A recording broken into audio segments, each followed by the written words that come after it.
If they had not become ungrateful, I would not have become enraged with them. I would not have lost my generosity and respect for them. I would not have withheld anything from them if they desired peace. But when they acted disdainfully, death marched straight at them. Wow. That was a poem by Muhammad Abdullah Hassan, the leader of the Dervish movement. But before we get to that, who are the Dervish movement and what was their objective? Well, for that, we gotta go a little bit back. Let's go. The Horn of Africa, located at the Horn of Africa. It was a vibrant place filled with fishermen, rich culture, and people who eat bananas with every meal. It's also an ancient land where there is cave paintings dating back to 2500 BC to 3500 BC. Man, that's like 5,000 years ago. There was a lot of trade and it was connected to the world. They were the ones bringing stuff from inland Africa out towards the sea. It had trades of all over Arabia, India, and even China. Yeah, they sent giraffes to China. What? And one of the biggest trades that they have is frankincense, incense, and till this day, a lot of countries still use it. But in 1884 and 1885, one of the best meetings in the world happened.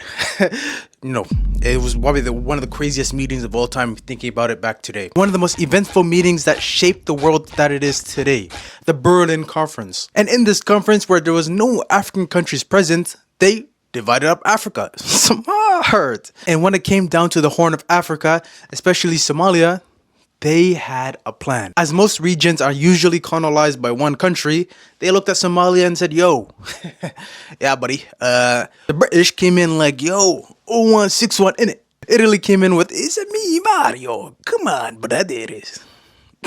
And France came in like, le cochon, puis aller aux toilettes.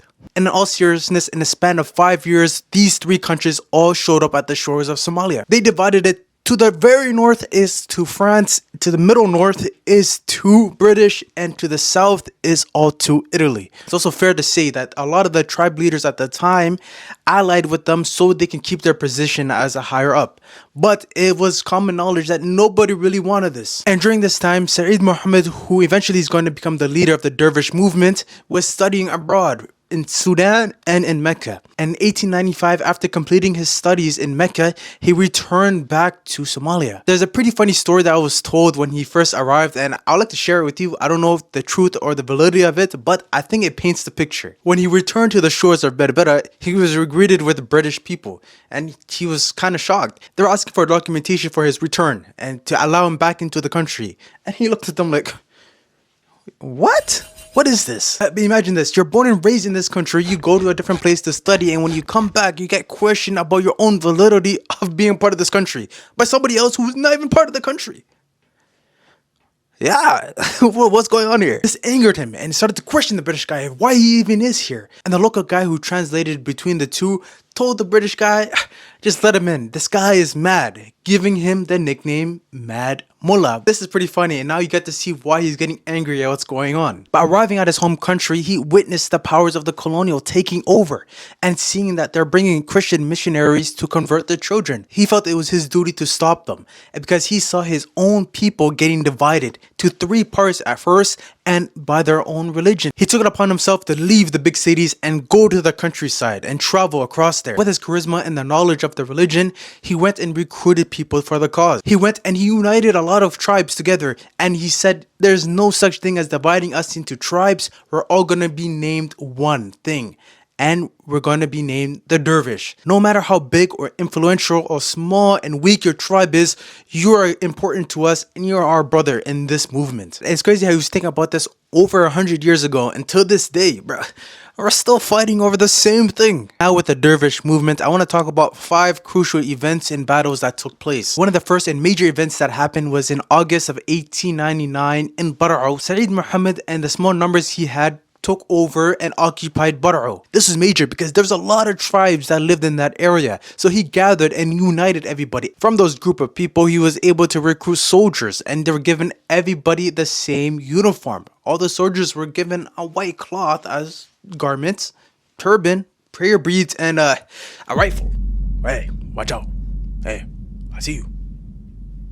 Like and subscribe. With this newfound soldiers, the second major event happened in 1900 in Jigjiga. So on March 5th, 1900, 6,000 Dervish army came and they started scrapping with the Ethiopian forces. What happened was the Ethiopian forces came and took a lot of cattle and livestock from the people that lived there. It was a harsh battle as the Dervishes lost a lot of forces, but with this they were able to take back their livestock and they boost up their reputation. Everybody started to hear about the Dervish army. Whoa, these guys, 6,000 people came and raided us for the small village. Yeah, they're on something. Because of their reputation starting to grow, our British Ethiopian Allied forces came together for an anti-Dervish campaign. And in the third major event in the plains of Jidbali, a battle between 5,000 Dervishes versus the British force took place. And at this time, we have to understand that the Dervishes only had camels or horses, very limited most of the time, with people walking on foot, and just a rifle, you know, the ones that take like 10 years to reload. You shoot one time and you're just there like, oh, hold up, give me some time. Like 1, 2, 3. You know what I mean? You know what I mean? Those. But the British forces had modern artillery where, you know, they had something called the maximum gun, which is, you know, GG's, bro. What is going on? So in this battle, the 5,000 dervishes who were led by the commander of Haji Yusuf Bari went into battle. And in this battle, it was too hard and they lost over 1,200 men. But even with this loss, the strength and the resolve of the dervishes still did not waver. So fast forward about 9 years and another major event happened. In 1913, the Battle of Dul Madoba happened. And on August 9th, a battle between the dervishes and the SCC, which is the Somali Camel Constabulary. I don't know why that sounded funny. This all started because a day prior, a tribesman came fleeing and ran towards Richard Carfield, who was the commander of SCC. The tribe had informed Richard of what happened and that the dervishes came and they yoinked their settlement and they yoinked their camel herds. So on the day of the battle, Richard came up with 110 SCC members and 300 British allied tribesmen. And their opponents, well, 2,750 dervishes. Even with the modern artillery, the dervishes adapted and got better. And as well, this time they're being led by Sayyid Muhammad. So when the battle commences and the 2,750 dervishes start charging forward, the 300 British allied forces said, yeah, I'm out, bro. And they just fled immediately, folded instantly. Even with Richard having the maximum gun, it wasn't enough because it got jammed. And when it got jammed, when he was standing next to it, a dervish soldier spotted him and boom, headshot. Wow. Kalinar. The dervishes scrambled a little bit and eventually withdrew, gaining the victory. But the funny thing that happened is that the 300 people, as soon as the dervishes left, returned, looted the bodies, and got out of there. Wow, these guys, man. Between 1914 and 1918, the British and the Dervish army were focused on World War I that was happening at the time. But in the beginning of 1920, the British wanted an end to the Dervish movement. In the Battle of Tel Fort, which was the fort of the Dervish movement, the British sent out their air force. Using 12 Air Corps DH-94s, their light bomber planes came and they just bombed the entire place. This came and decimated a lot of the people in the Dervish movement, but Sayyid Muhammad and his commander Haji Yusuf Bari managed to escape. And in 1921, it was said that he died of influenza. And so this comes to an end of the Dervish movement that lasted roughly 23-25 years. This group was strong and resilient and decided to fight back against the biggest powers in the world at the time. Even if that they weren't successful, at least they tried. Obviously, I didn't go through every battle, every expedition, and everything they have done. So if I missed a lot of things, forgive me, and be free to correct me if I'm wrong. But I want to make a video about unknown stories to showcase a piece of history that isn't talked about.